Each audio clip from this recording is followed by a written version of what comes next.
All right, now we are going to do just a lot of examples. We have 7 examples, and I don't know if they'll all fit on one video. We'll see how many we can get on here. So for our next example, we know that the slope is 2/5, and the line passes through the point -5, 4. So remember, the first thing we do, no matter what method you're using and no matter what information you're given, is find the slope. So find M, the slope is 2/5. Let me just stress that I've noticed from people working in class that often when the slope is given, they just skip it, and I get that, that's fine. But then when you go on to another problem, you forget to find the slope first. So just take the 2 seconds to write it down so that you're in that habit. Okay, next, I'm going to plug everything in. So if I look at that equation at the top, what goes in for that first bold y? Nothing. That stays a y. What goes in for y1? Good, 4 will go in there. What goes in for m? 2/5. What goes in for the bold x? That stays an x. And what goes in for x1? -5. So we use the formula, we plug everything in. Now, if you were to make a mistake, look at that for a minute. If you were to make a mistake, where would it be? For most people, the mistake, just in plugging in, they would just write x minus 5. Remember, it needs to be an x minus a -5. Don't forget that that double negative needs to be there so that when you put it in, it's actually going to be x plus 5. So on the left, we have y minus 4. And then 2/5 times x will be 2/5 x. And then 2/5 times positive 5 will just be 2. Okay, this is not a form where I can stop. I need to either get it in standard form, where the x and y are on the left and the number is on the right, or slope-intercept form. I'm always doing slope-intercept form because I think it's a lot more helpful. So add 4 to both sides, and we get y equals 2/5 x plus 6. Now let's graph to check our work. Again, we're graphing to check our work. We're not graphing to find the equation. We're only using the graph to check our work, unless it's a horizontal or vertical line. First thing we put on the graph is our intercept. We put that up at 6 on the y-axis.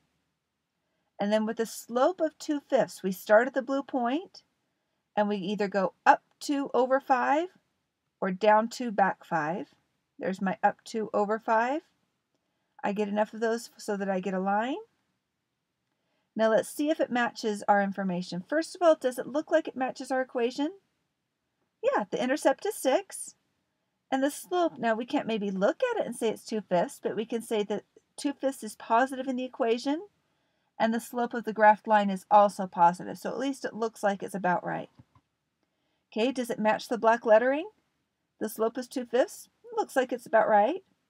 And the line passes through the point -5, 4. So let's start at the origin, go back 5, up 4, and sure enough, that point is on the line. Okay, next example. So let's say that we have 2 points. What do I do first? Don't forget to do this first. We've got to find the slope. How do I find the slope if I have 2 points? Very good. We do our y2 minus y1 over x2 minus x1. Now this one purposely has a whole lot of negatives in it so that you just get really careful with working with your signs. So we have -2 minus a -5. The second y minus the first y. And then in the denominator, we have the second x minus the first x. -2 minus a -3. That would give me -2 plus 5 and -2 plus 3 on the bottom. So I get 3 over 1, which is just 3. So now I have my slope. First step is find the slope. What do we do next? Plug everything in. So what goes in for that first bold y? Nothing, that's just y. What goes in for that second y1? How do I know which point to use? Now you can use -5 and -3, or -3 for x1 and -5 for y1. That's totally fine, but you could also use the other point. It doesn't matter which point you do at all. So I'm going to do the second one. So we have y minus a -2 equals 3 times x minus a -2. Y plus 2 equals 3x plus 6. Getting y by itself, we get y equals 3x plus 4. So the first thing I put on is my intercept. That's up 4 on the y-axis. Then up 3 over 1. Remember that 3 is like 3 over 1. Don't forget that part. Up 3 over 1, down 3, back 1, down 3, back 1. So I get that line right there. Now let's just make sure that it looks right. Let's look at our equation. In the equation, y equals 3x plus 4. The slope is 3. So that's a positive slope. Does my graphed line have a positive slope? Yeah, it does. It's increasing. Okay, it has an intercept of 4. Yeah, that looks right too. Now let's look at the points. Let's look at the problem that was originally given, that it had to go through the point -3, -5, and -2, -2. Let's see if that line really does go through those points. So start at the origin, go back 3, down 5. Yeah, that's there. How about -2, back 2, down 2? Yep, that point's on there too, so it looks like we did it right. You can check your work without ever looking at the answer key. Okay, do this one on your own. Don't worry, the decimals won't, well, the decimals are a little bad, but they work out a little bit nicer than you think they will. Okay, now that you've got it done, what's the first thing we need to do? Okay, find the slope. So we take y2 minus y1, the second y value minus the first y value. Be careful with your negatives. And then x2 minus x1. So on the top we get 6.8 plus 2.2. And see how that's going to work out a little nicer than you thought?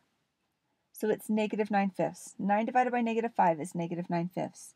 Now at this point, because the question was asked in decimal form, it would be very natural to change that slope into a decimal and write that as -1.4, but I caution you not to. For slopes, don't change the slope into a decimal because it just makes it really hard to graph.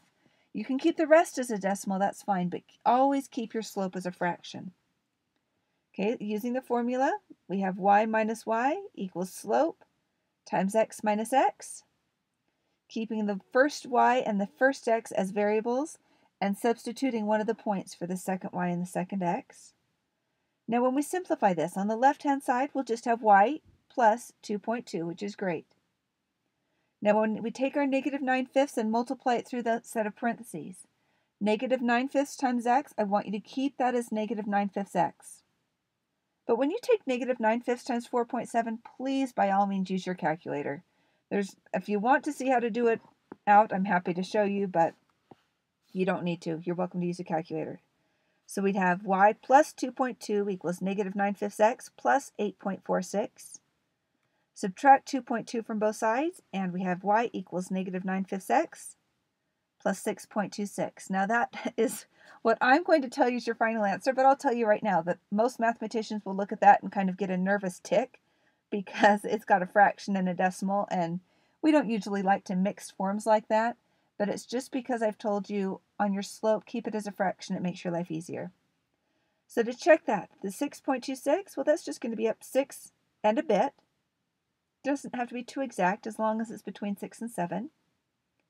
Now my slope of -9/5, so that's going to take me down 9 and over 5, which gives me that point right there.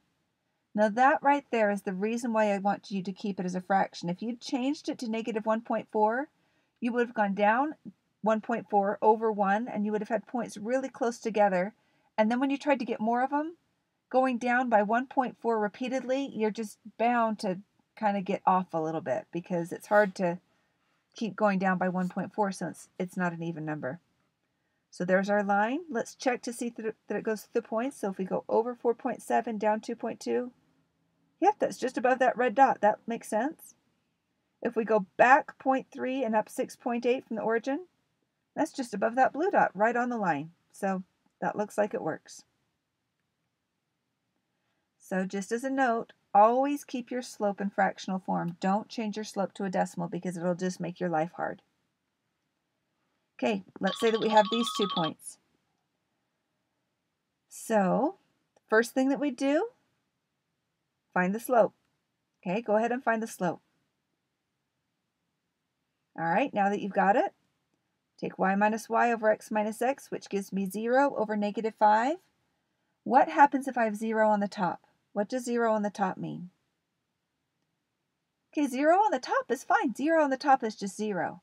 0 on the bottom is undefined. So that's just a slope of 0. Okay, let's plug everything into our formula. And we get y equals 8. Now notice, as soon as I knew that the slope was 0, what did I know the graph would look like? As soon as I know I have a slope of 0, I know it's got to be a horizontal line. And sure enough, I got y equals 8, which is a horizontal line right there at 8. We can plug in the points to make sure that they work. Over 3 up 8, back 2 up 8. Yep, both of those will be on the line y equals 8.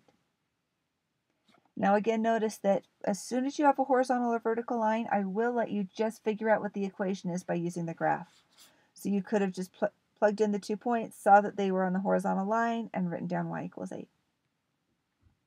Okay, let's say it passes through the point 4, -1, and it's parallel to y equals 3x plus 1.